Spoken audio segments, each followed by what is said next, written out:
नमस्कार दोस्तों, मैं शफक आदित्य और आज मैं आपको सुनाऊंगा श्रीकांत वर्मा की कविता समाधि लेख। हवा में झूल रही है एक डाल, कुछ चिड़िया कुछ और चिड़ियों से पूछती हैं हाल। एक स्त्री आईने के सामने संवारती है बाल। कई साल हुए मैंने लिखी थी कुछ कविताएं, तृष्णाएं। साल खत्म होने पर उठकर अबाबिलों की तरह टकराती, मंडराती, चिल्लाती हैं। स्त्रियां पता नहीं जीवन में आती या जीवन से जाती हैं, आए या जाएं। अब मुझ में एक अंधे की तरह पैरों की आहट सुनने का उत्साह नहीं। मैं जानता हूं कि एक दिन पाने की विकलता और ना पाने का दुख दोनों अर्थहीन हो जाते हैं। नींद में बच्चे सुबुगाते हैं, माएँ जाग जाती है, घर से निकाली हुई स्त्रियां द्वार पीटती हैं और द्वार नहीं खुलने पर बाहर चिल्लाती हैं, मुझे तिलमिलाती हैं।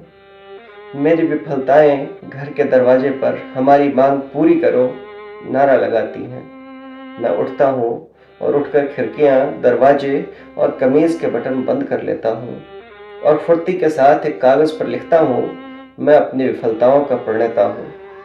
युद्ध हो या न हो, एक दिन चलते चलते मेरी धड़कन हो सकती है बंद। मैं बिना शहीद हुए भी मर सकता हूँ। यह मेरा सवाल नहीं है बल्कि उत्तर है, मैं क्या कर सकता हूँ। मुझसे नहीं होगा कि दोपहर को बांध दूं या सारा समय प्रेम निवेदन करूं या फैशन परेड में अचानक धमाका बन फट पड़ूं। जो मुझसे नहीं हुआ वो मेरा संसार नहीं है, कोई लाचार नहीं। जो वह नहीं है वह होने को। मैं गौर से सुन सकता हूँ औरों के रोने को, मगर दूसरों के दुख को अपना मानने की बहुत कोशिश की, नहीं हुई। मेरे और औरों के बीच एक सीमा थी, मैंने जिसे छलने की कोशिश में औरों की शर्तों पर प्रेम किया। मुझसे नहीं होगा। मैं उठकर एक बार खिड़की से झांक कर अचानक चिल्लाता हूँ। मैं बार बार नौकरी के दफ्तर और डाकघर तक जाकर लौट आता हूँ। अर्जी और अपना प्रेम पत्र लिए अपने जमाने में कितना बड़ा फासला है, एक कदम के बाद दूसरा उठाने में।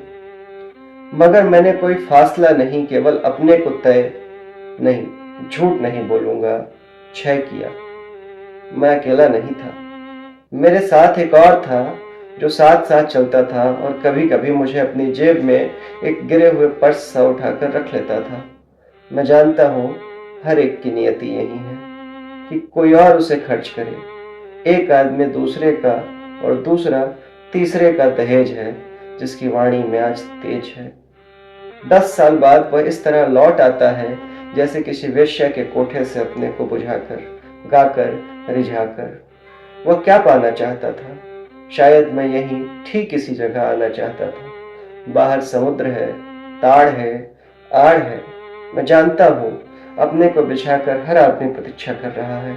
जिसे करनी हो करे, जिसे रहना हो रहे। प्रतीक्षा के क्यों में और प्राप्ति की गोद में, भुजाओं में। जिसे लूट का माल और ठगी का प्रेम ले जाना हो ले जाए नाव में। बाकी लोग डाह में जीवन बिताएंगे मल्लाहों की तरह बंदरगाह में। कुछ लोग मूर्तियां बनाकर फिर बेचेंगे क्रांति की अथवा षड्यंत्र की। कुछ और लोग सारा समय कस्में खाएंगे लोकतंत्र की। मुझसे नहीं होगा। जो मुझसे नहीं हुआ वो मेरा संसार नहीं, वो मेरा संसार नहीं। बहुत शुक्रिया।